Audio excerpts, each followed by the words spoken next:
Scientific Police Laboratory of Lyon is of an historical importance, as it is one of the first laboratories in the world to do forensics. It was established by Edmond Lecar, a famous Lyon forensic pathologist. Over the past few years, we have made a concerted effort to enhance our expertise in the development of methods for both the pre-analysis and analysis phases, with a more active research and development policy in-house and through the development of partnerships. This is the context within which we have been focusing on innovations for the pre-analysis stage. For example, the Sperm Tracker project. In the past, the two methods traditionally used were forensic light sources or the use of reagents such as naphthalene, which could, if not used correctly, pose health risks to users. These two alternatives were therefore not viable, so we needed to find the third one.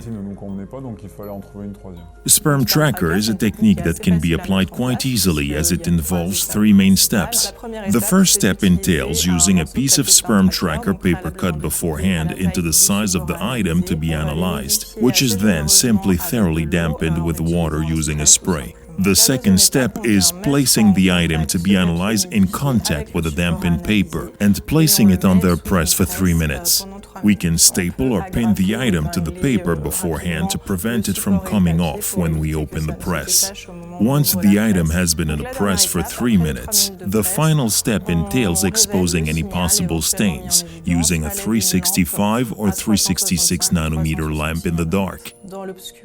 Once the stain has been localized, we turn on the light and then we just have to take a sample, so we ultimately extract a sample of the exposed stain. Sperm Tracker allows us to concurrently analyze during the same 3-minute press the front and the back of the garment, since a piece of Sperm Tracker paper is placed on each side of the item being analyzed. We find this technique more reliable and accurate, as it does not require repositioning, whereas due to its dangerous nature, the classic acid phosphatase mapping technique we used had to be performed under specific safety conditions and required repositioning of the revealed garment stain, while in this case we can read the result of the Sperm Tracker paper directly. Forensic light source may seem faster to implement, but ultimately, because it is non-specific, it requires the user to subsequently characterize the exposed stain to ascertain whether it is sperm or some other fluid. So therefore, after exposing the stain, there is a further step which is time-consuming,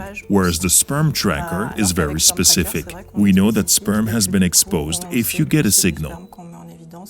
We have already had the experience of using forensic light source and seals, which are rather tricky, which we found somewhat complicated to press. Those did not help us to expose any sperm stains, whereas afterwards, using the Sperm Tracker on the same sample, the sperm stains were clearly exposed.